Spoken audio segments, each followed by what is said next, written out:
Namaste. Good evening, everybody. Hearty welcome to all my beloved viewers for My Bharat campaign, a unique Independence Day campaign that has been organized by Disha Bharat.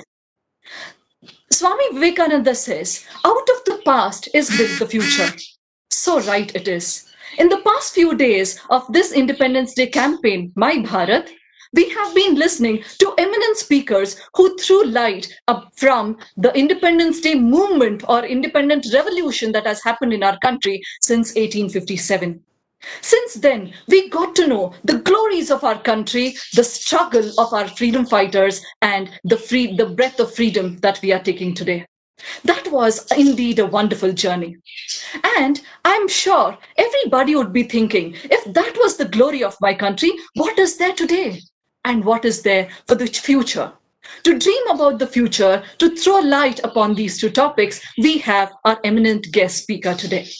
It's an honor to host you, madam. To introduce our guest of honor, we have Srimati Rekha Ramchandran madam with us, who is the founder secretary of Disha.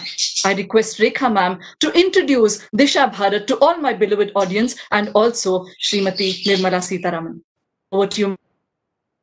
Thank you, Sneha. Namaste. Good evening to one and all of you. A special welcome to our Honorable Finance Minister, Srimati Nirmala Sitharaman ji. Bharat, as the very name suggests, is a land of knowledge, wisdom, spirituality, and values. And this legacy has been passed on and on for centuries. With changing times and lifestyles in today's globalized world, we believe it is all the more imperative, critical for today's youth to have a connect to their glorious past.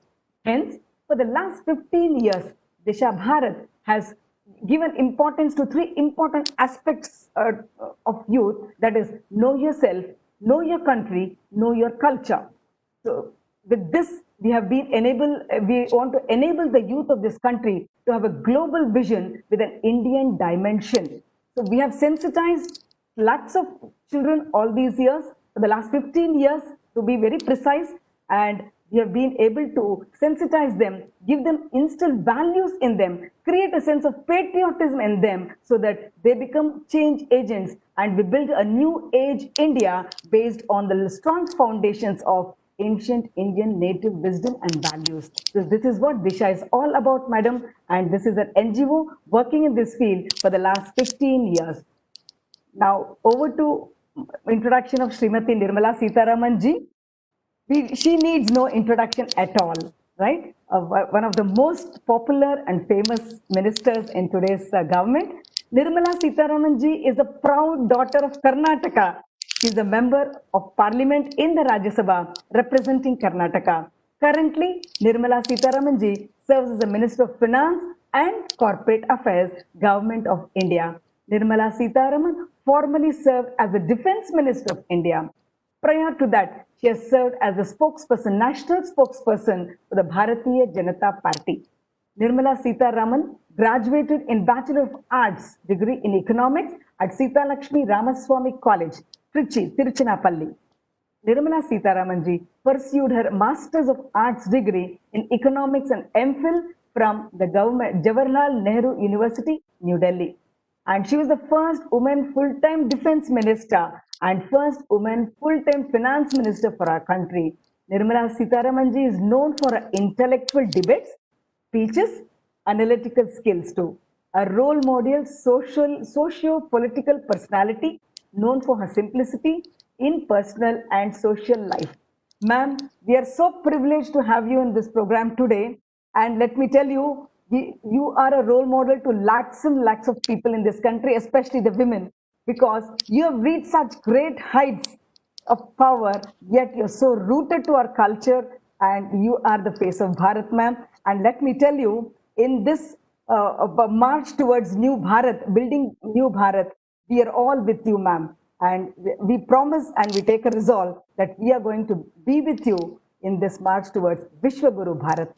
And thank you so much, ma'am. And today, ma'am's topic is going to be India today and tomorrow.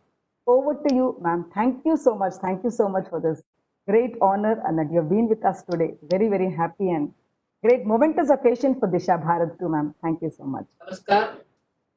Thank you very much, Disha Bharat, for having me today. And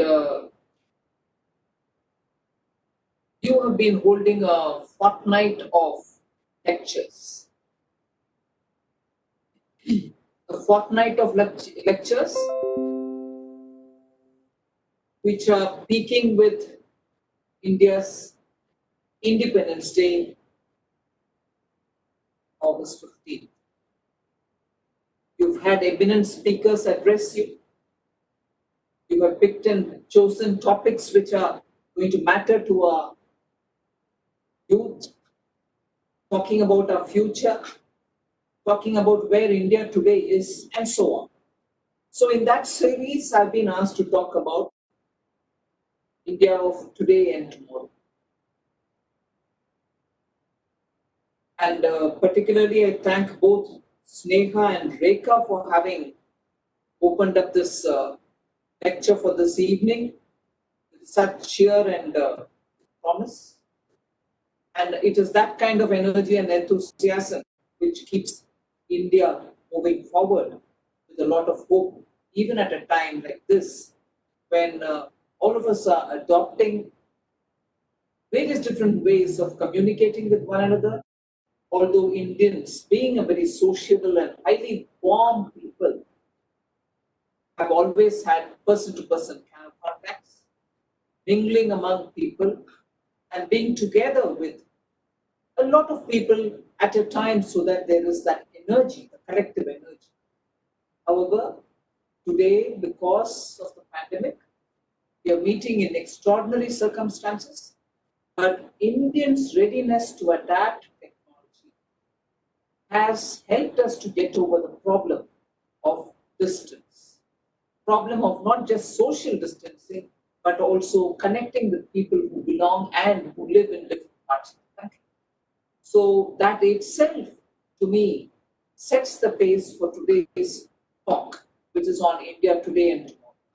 So that readiness of Indians, man, woman, elderly, children, everybody, to adapt to technology, to bring technology into their daily lives, has helped India actually in very many different ways, some of which I'll refer to in what I want to talk today before you.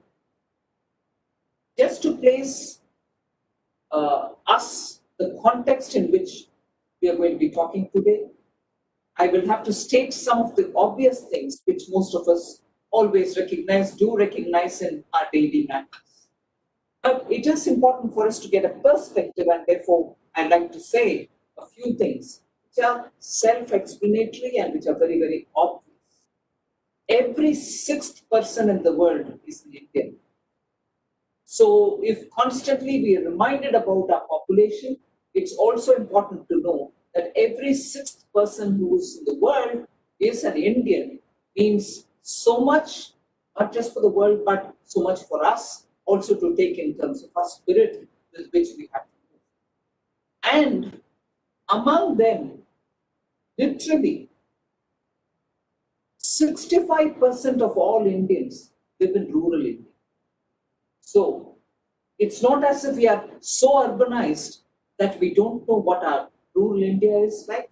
But has it been something which is always the feature? Most often it's been the feature. But even with all the globalization, even with all of us moving around the globe, even with the entire diaspora being available any part of the world, 65% of Indians still live in rural areas. And if we were just got to look at the size of our population and therefore the influence of our population on our economy, and to understand where we are in physical sense, nearly 6 of the top 25 cities in the world which are most populous, which are densely populated, if you take the top 25 in the world, 6 are Indian cities. You really can't miss out when you look at these factors, when you look at these features of the Indian countries and its people's dispersal, and also the way in which we are all living, our policy and our planning will have to keep all these in a very positive angle and move forward. So if in the global list of cities which are densely populated, the top 25, if you were to take it, top 25 includes 6 Indian cities. All right. Then if you look at how we have to plan for ourselves, and therefore some part of my talk will also be going towards it, let's understand if all these people are living only in those 6 cities or otherwise. Look at the way the population is spread across the country. If on an average for every square kilometer, there are about 460 Indians. That's about 2019 data, but our last census was only 2011. And if you go by 2011, probably it is only about 382 persons living within 1 square kilometer area. 382. But that data, if it has to be updated to 2019, we are 460 people in per square kilometer area. That's an average for the country. But that's not the case all over the country. You have a Bihar or a Bengal where more than 1,000 people live within 1 square kilometer area. Bihar, it's about 1,102 people, whereas in Bengal, it's about 1,029. On an average in India, we are only, say, 382 people in per square kilometer area. So if you look at density also of population, it's not the same thing all over the country. All right. Does that mean that this density consists of roughly the same age group? Not at all. What was the situation in China in 1990 is the situation today, much to our favor in India. Over 35% of our population are all youth, which are, the age group of 15 to 34, which was the case in China in 1990. Whereas China today has come down to 27% only when you're talking in terms of the population which are in the category of youth. So we have more youth in terms of percentages to the population. If we have to look at the average age of Indians, I'm grossing the figure, but 29%, 29 years of age is the average age of India. Let us say 30. In China, it is actually 37, which is closer to 40. Average age of Indians is 29 years. Chinese are about 37. Japanese are 48. So if you were to broadly put them in silos, 30 is Indian, 40 is China, 50 is Japan. Now, if this is the way it is, what is the life expectancy? 72 years. Women live longer in India. Women live 72 years lifespan, whereas men live about 69 years. The lifespan is also expanding. Now, this population that we have today is believed to, or is expected to touch 1.5 billion by the year 2030. Which is 18% of the world's population will be with us at that time. And the population is expected to touch 1.7 billion by the year 2050. Now, if this is where we are in physical terms, actually speaking, we have in India today, which is facing the pandemic. People are adjusting to different new situations. There are really big challenges. A lot of people are really going through a lot of difficulties. You, me, government, everybody is trying to help one another. But even with this said, with a certain level of understanding, I'm not saying the situation is across the board the same thing, but with all the challenges, with all the difficulties, if we are to look at 2020 India, it is a better assertive India, but of course not at all aggressive. It is a better confident India, of course very cautious. And even more importantly, India has shown global leadership at a time when it is all challenged because of the pandemic. How did we show the global leadership? Look at the way we readily became the global pharmacy. India, of course, has had this strength of being the biggest generic medicine manufacturer. Generic pharmaceuticals, India is the biggest. We still have a lot of lead in many of the medicines which are critical for the world. But during the pandemic too, we were the first ones to make sure and still continue to supply HCQs, hydroxychloroquine tablets for the world, which even today, without a vaccine, some of them under medical guidance depend on HCQs. When we produced none at all of PPEs before the pandemic started, we didn't have any production of PPEs, and we had to import the PPEs and the masks and so on. Today, nearly 5 lakh PPEs are being used by India, and now we are also making sure we export more without much of a restriction because the world needs it and we have the capacity to produce it. We have also been, aside from the pandemic, we have also been recognized for the first responder, being the first responder during any disaster, whether it is floods, excessive rains, or any disaster in the sea, in the high seas, whether it's piracy. India is the first responder to take care of the global marine lines, go over to countries which run short of drinking water and supply them. If there is a war-torn zone, bring Indians and also others from that war-torn zone, and so on. Where there has been tsunami and earthquake, India has been the first responder to go with medicine and necessary paramedic staff to attend to the needs of that area. So India's global leadership for all these humanitarian aspects are very well recognized. We have never ever failed the world in being the first responder in HADR activities, humanitarian assistance and disaster relief activities, and also in providing this time during the pandemic the medicines that are so required.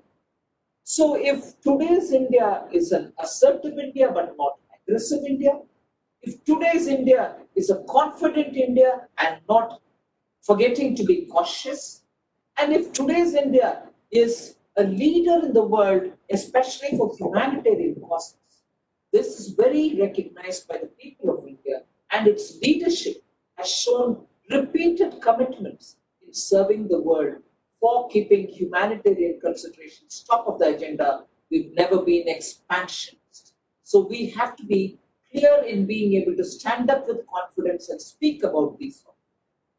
We understand some of the other features which I want to put forward before you.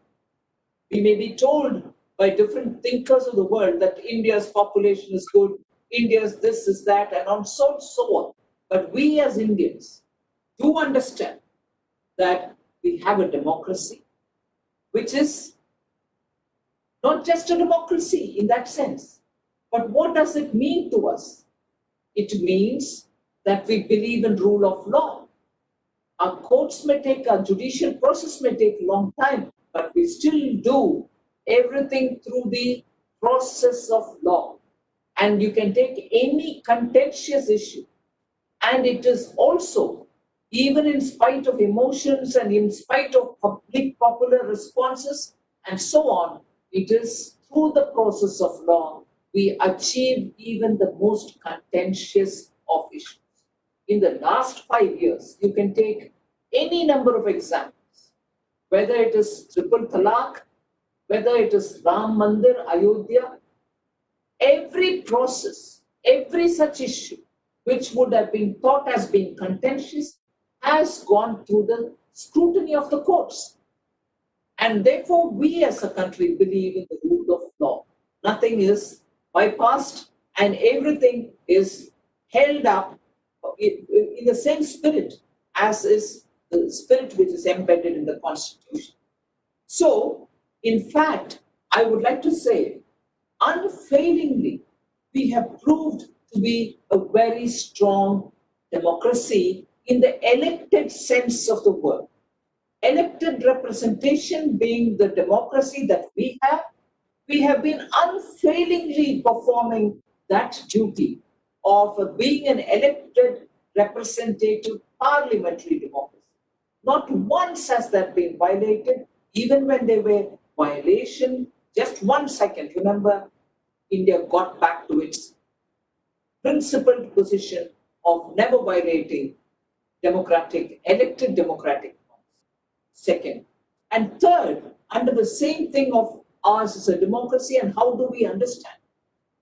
The third point on that is we believed not keeping the democracy only centralized at the Government of India level.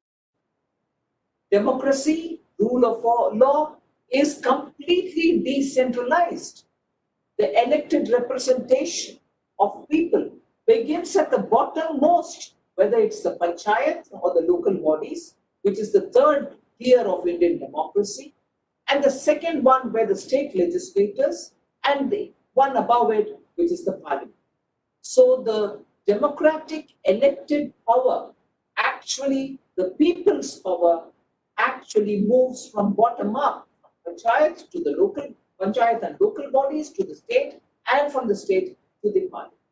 So we as democracy very clearly believe the rule of law, very clearly believe in the elected representative system, and unfailingly have kept up this principle. And third, the democracy and the elected power is not concentrated at the center, it's clearly down to the grassroots.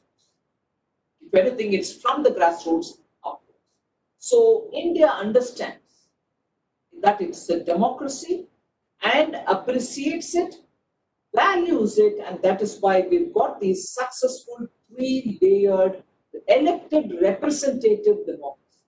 So our understanding of democracy is just not just for the sake of it, just for the name of it. It's a truly vivacious, vibrant democracy.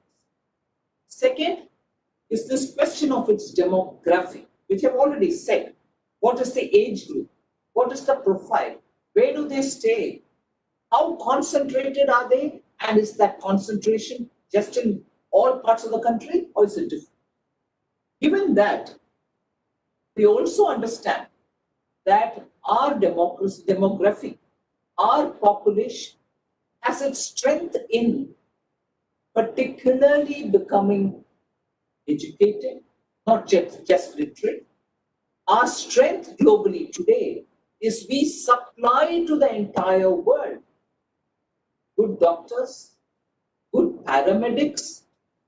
Our engineering services provide project support in many of the countries which definitely need a lot of projects to be undertaken, building of their secretariat, building of their roads, building of their bridges. Many countries believe in Indian project support, project building supports. So there are layers of Indians who have qualified. Of course, there are still many more who have to achieve that. I'm not denying, but I'm also not refusing to believe that it has not reached everybody. It hasn't reached many yet. But for us to look at only that and say, oh my God, we have so much to achieve, we cannot also ignore the fact that Indians on their own spirit have become top-notch doctors, top-notch scientists, top-notch paramedics, and so on. Look at the capacity of ISRO today. ISRO today produces affordable satellites, mini nano satellites, pocket-sized, handheld-sized satellites, and it is established that we produce affordable satellites to the extent that 50 countries, if I'm right, no, sorry, 20 countries have a partnership with ISRO. And we've launched more than 50 satellites of these countries other than launching our own satellites. These are things which we have to recognize and grant it to our demography, that Indians have increasingly proven that they acquire the qualification and also master in using it for the purpose of goodness for our country, for benefiting our country's climate studies, agriculture. All of them benefit from this kind of a use of their skills. As a result, today, globally speaking, we are launching satellites, manufacturing and launching satellites 4 times cheaper than any others who produce anywhere else. It's come down to such figures, sometimes people are amazed. We are now even on the league to produce not 100 crore for a satellite, 35 crore we are producing satellites today. So our demography today should not just be seen as, oh my God, huge population, India is a challenge. Yes, I do recognize we have a challenge to skill them, find them jobs, make them entrepreneurs, and so on. Equally, we can't forget the fact that Indians are the best doctors, best nurses, paramedics, best scientists, best IT providers, and so on. So that's your second, what is India today? Third, if you're really talking about India today, you are looking at the economy, which has certain features which we cannot ignore. I put the first one, which is an obvious one. Again, I try to highlight the obvious one for its obvious successes. India's economy. Normally, whenever students prepare for exams, or they sit for the UPSC, or they sit for some kind of a entrance exam somewhere, what do they understand of Indian economy? Oh my God, excess dependence on agriculture, income disparity, per capita income being low, and so on. But for a minute, let us look at India's dependence on agriculture. Yes, true. Even today, 65% of our population is in the rural area, dependent on jobs in the rural area. It may be self-employed or it may be working under somebody else. Nearly 60%, 65%. But the workforce, it is believed, if you look at it, nearly 50% of our workforce is directly engaged in agriculture and related activities. Agriculture and related activities contributes only about 17.5% to our GDP, but that's the portion of that's the size of our population, which is directly engaged in agriculture or related activities. 17.5% contribution, but nearly 50% of the population dependent on it. But let us look at what India's agriculture is like today, other than these two major facts. We are the top producers of milk. We are the top producers of pulses. We are the top producers of jute. But we are also the second highest in producing rice. We are the second highest in producing wheat, second highest in producing sugarcane, second highest in producing groundnuts, and vegetables, fruits, cotton, second highest in producing dry fruits, and so on. So if that is the second largest, then we are also in the high league, maybe the third or the fourth in ranking when we are looking at livestock, when we are looking at poultry, when you're looking at fisheries, when you're looking at plantation-based goods. So if plantation-based crops are all looked at these set of four things, poultry, fisheries, and plantation, we may be the third or the fourth rank in the world. So essentially, our agriculture, our farmers have worked up against all odds and kept India at the highest in the league. So, India's future, we have to understand, cannot ignore the well-being of people engaged in these activities. India is going to be the world's food basket, there's no doubt. But if it has got to be the food basket, can we ignore the livelihoods? And can we ignore the well-being of people who are engaged in it? Today, that is why when the Prime Minister repeats that he wants to double the income of those people who are engaged in these activities, it has a very strong case. We owe it to them. We owe it to them to improve their lives, improve their income, and so on. So one feature of the Indian economy is the dependence on agriculture, but against all odds, I think that dependence, particularly in the post-pandemic era, will have to be seen as a strength which we have to absolutely give support to. Second is underutilization of our natural wealth. This is one of the qualities which anybody studying about Indian economy will say, we have not utilized our endowments properly. whether it's your mineral belt, your metals, your rare earths, are all lying there, yet to even be prospected and yet to even be fully extracted. Extracted for your own benefit so that you don't need to import. So that Atmanirbhar package that we announced had a major chunk of opening up mining sector.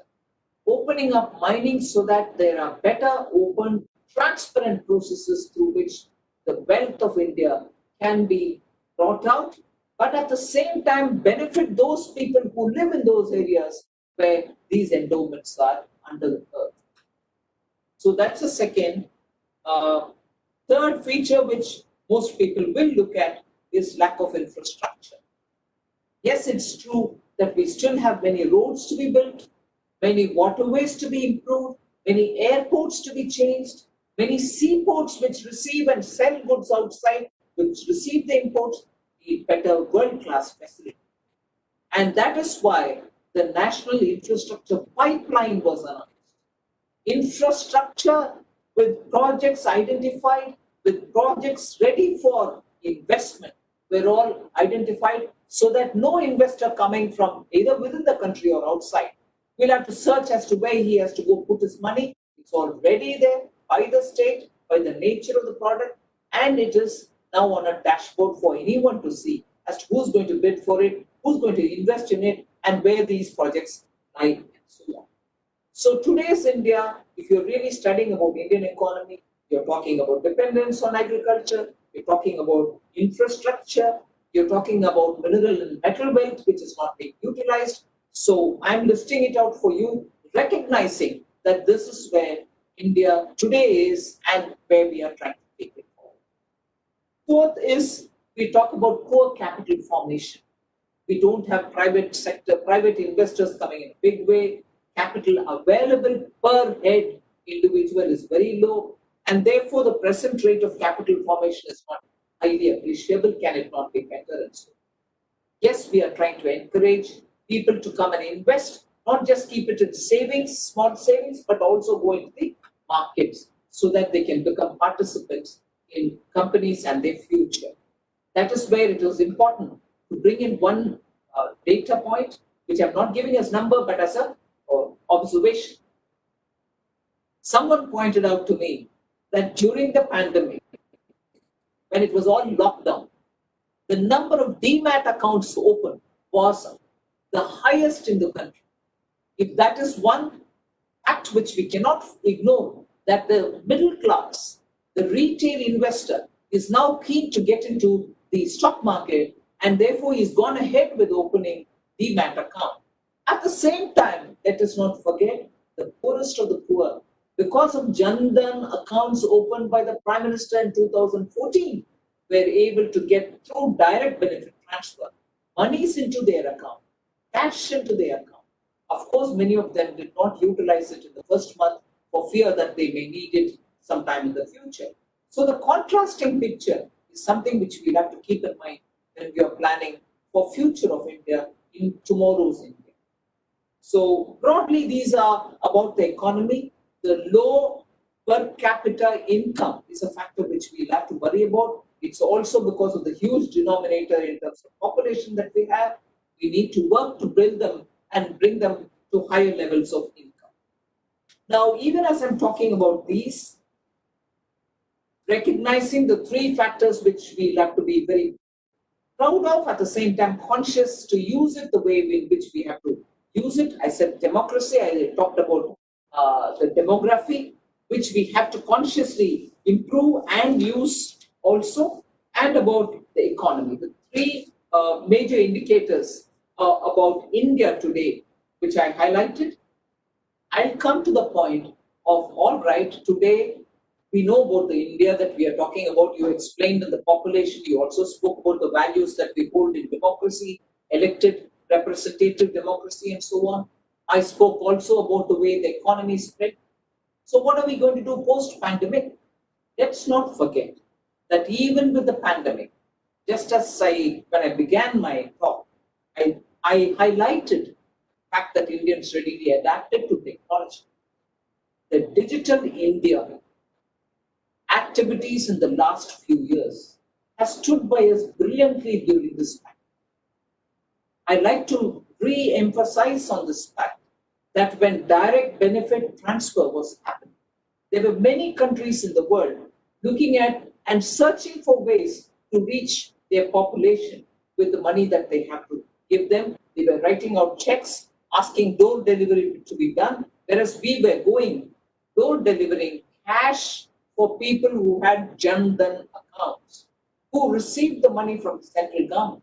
And therefore, the digital revolution that India has seen is an exemplar for the world, and that is something which we should be able to carry as a product India has succeeded in delivering for a huge population like this, for financial inclusion. Many countries are showing interest as to how India succeeded in this revolution. Second, again using the digital. During the pandemic, we are seeing how telemedicine is coming of help for a lot of people. Telemedicine through which doctors are giving advice to a lot of people who are quarantined, who are at home isolation, and so on. So I would think India's role as Dhanvantri to the entire world is proving again and again, not only are we the pharmacopoeia of the world, not only are we supplying generic medicine to the world at affordable rate, not only are we the leaders in producing life-saving drugs at very cheap costs, but we are now also showing that because of our mastery on digital, we can produce such telemedical facility to the entire world. Earlier, we used to talk about medical tourism, where people who came from abroad were here and getting treated here, but they are experts from wherever could help us. Today, telemedicine will do that easily for the entire world, and India has shown the way for it. Similarly, we've also used technology to benefit education during this time of lockdown. I would think that's an area in which we have to invest more, build more, spread more, and market it more. Education, Vishwa Guru, India's Vishwa Guru's role will be strengthened because of the way in which we can use technology to take teacher and his word to the classroom. Two other areas which I'd like to highlight are, if we want to better market India, better market Indian products abroad, not only should we be able to find out ways of doing it, I'll just give you two indicators. You would have heard of geographical indicators, GI, the GI tag which every country gets. Now, GI tags are given on 4 counts. I'm sure many of you know it. It's given for agri products like basmati rice. It's given for manufactured goods. It's given for handicraft goods. It's also given for natural products or for foodstuffs. India has so much more to do on its ground, on this ground. Just giving you an example. And by the way, incidentally, I'm very happy to say, from among all the GI which many of the states have obtained, Karnataka tops the list with 42 GIs. It's such a happy news to share with you all. I'm sure many of you all know it already.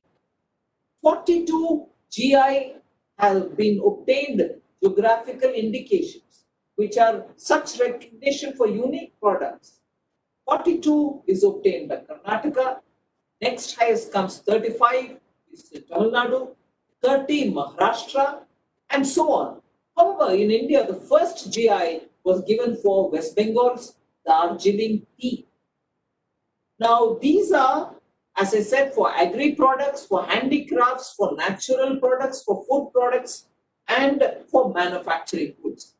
If we identify more and more, as things stand, I'm told there are over 600 applications from all over India for obtaining GI tag, because after that, your global market access would be absolutely recognizing the quality that you are a GI tag holder. But we are nowhere in the league compared to many of the countries abroad. This entire process of GI started only in 2004. If you look at it, European Union and countries like Germany have, of course, gone in tens of thousands, 15,000, 20,000, and so on. China is also very high up in the league. Ukraine, which is ex-USSR country. Vietnam again has high levels of GI. So we should very clearly identify more and more products so that they can get the tag and benefit from better marketing skills and marketing opportunities. If that is about the GI, geographical indication, I also want to play a bit on innovations and patents.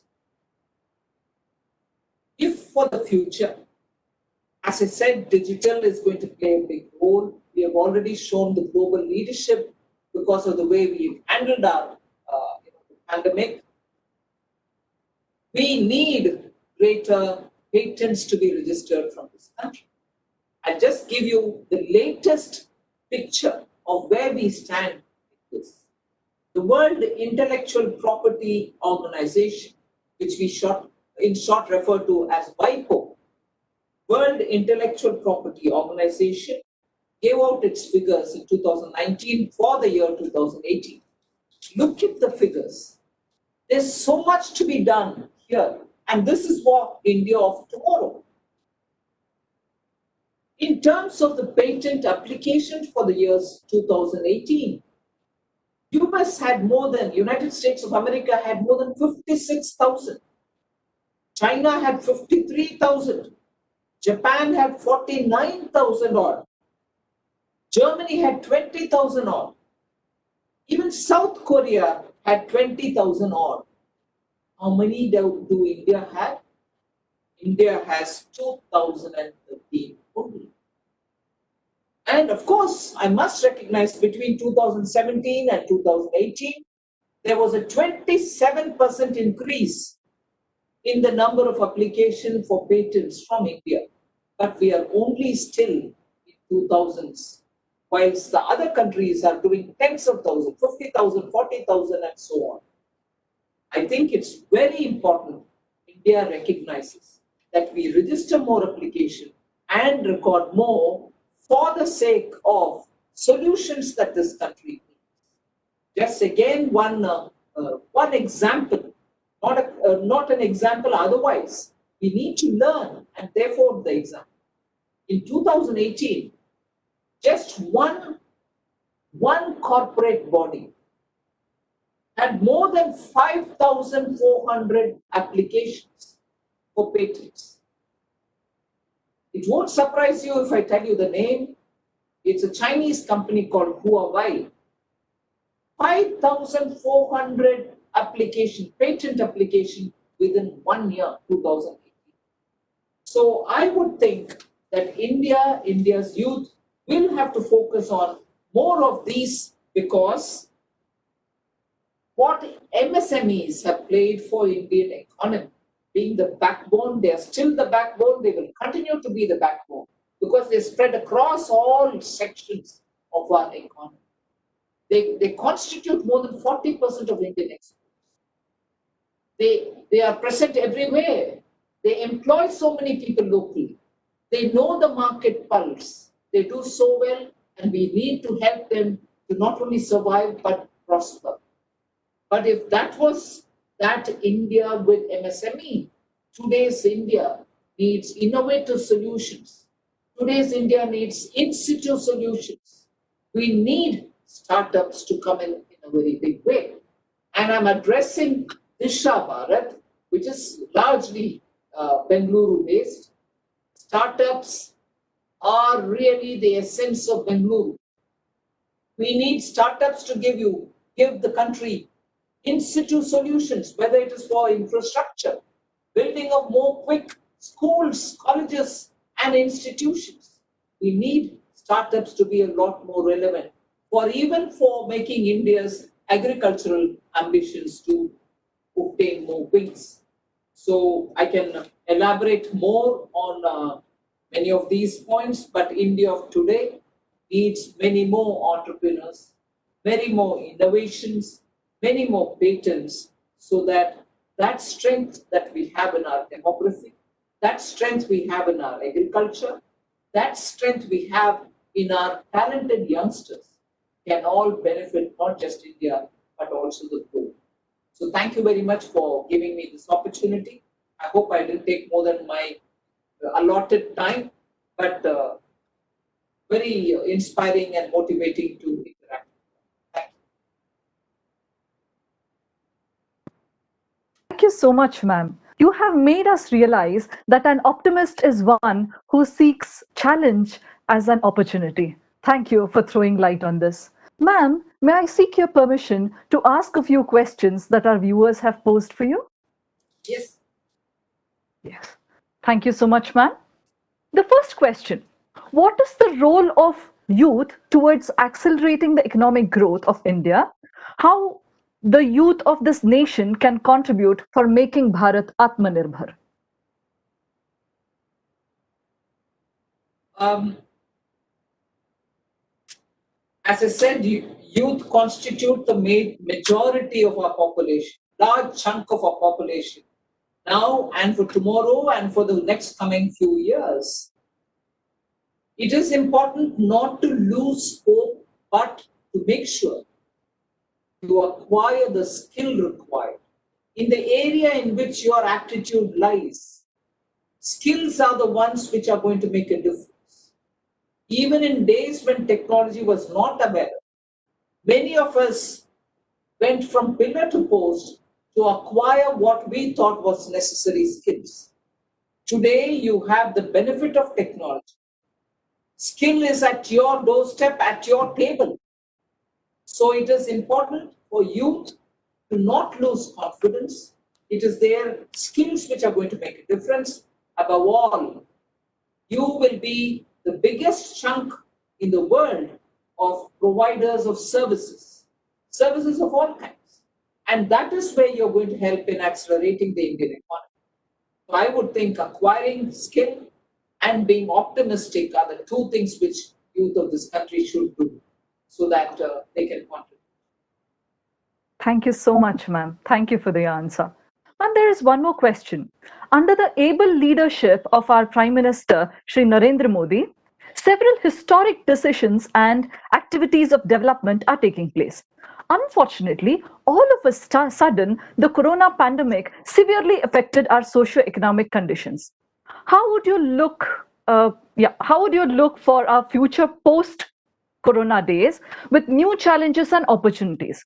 According to you, what are the challenges we need to be ready to face, and what can be the opportunities that we can make use of?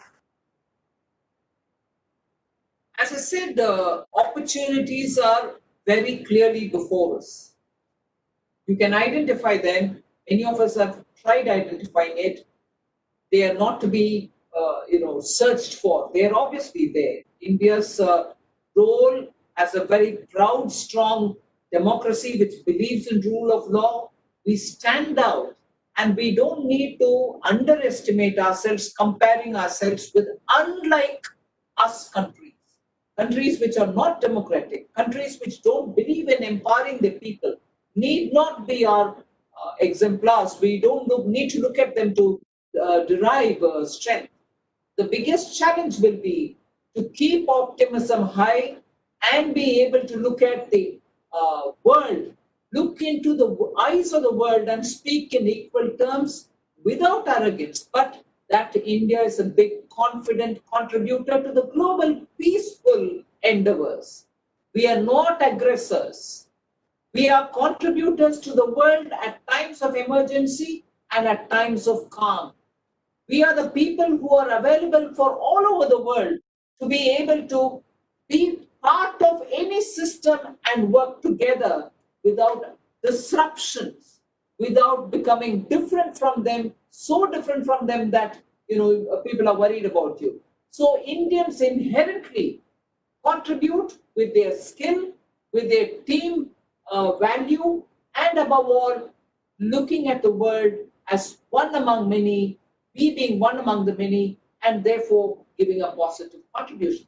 That's something which we have to speak out with confidence and not forget for a minute that we have a huge civilizational advantage. We have never ever in the past behaved in such a way that any memory anywhere in the world tells them, be careful of India because they would do this, they would do that. Not at all. If anything, we have culturally enriched the world.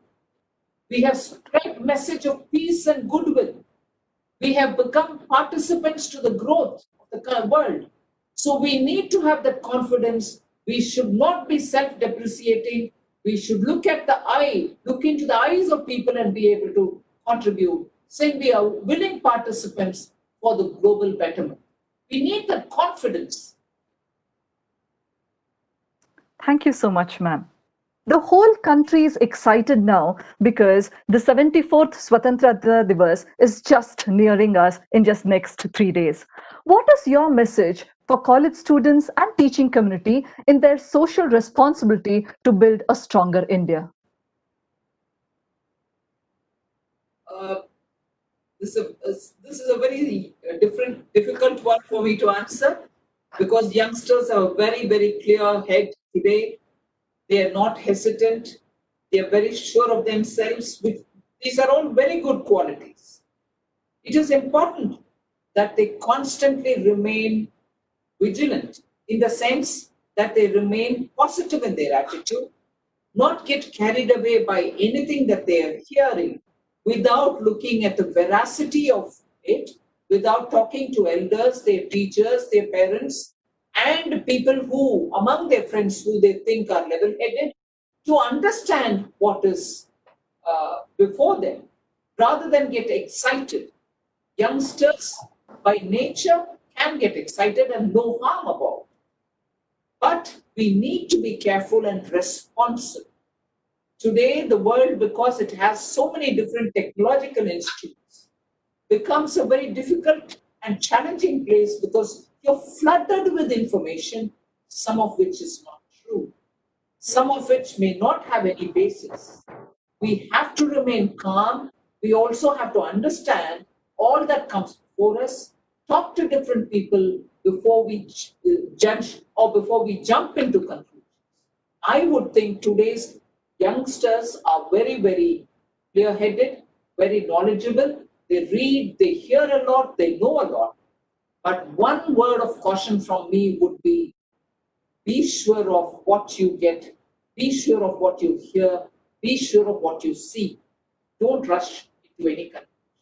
That itself will bring in a lot of positivity into the environment. Thank you so much, ma'am. This was a really enriching session.